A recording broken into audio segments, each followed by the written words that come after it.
आपने कभी बहती हुई नदी को ध्यान से देखा है? बड़ी तेज़ी के साथ अपने ओरिजिन पॉइंट से बहना शुरू करती है।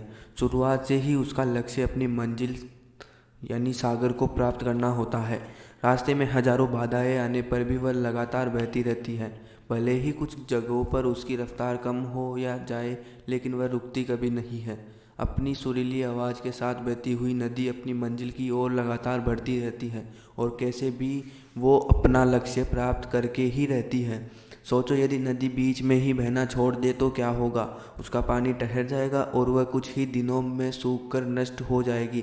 दोस्तों, यही हमारी लाइफ में होता है। यदि सफल होने के लिए आप कोई लक्ष्य तय करते हो तो उस लक्ष्य तक पहुंचने की पहली शर्त यह है कि आपको लगातार अपने लक्ष्य की ओर बढ़ते रहना है।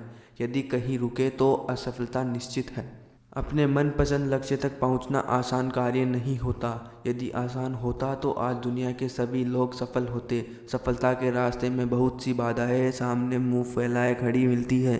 ये बाधाएं हमें रोकने की पूरी कोशिश करती है।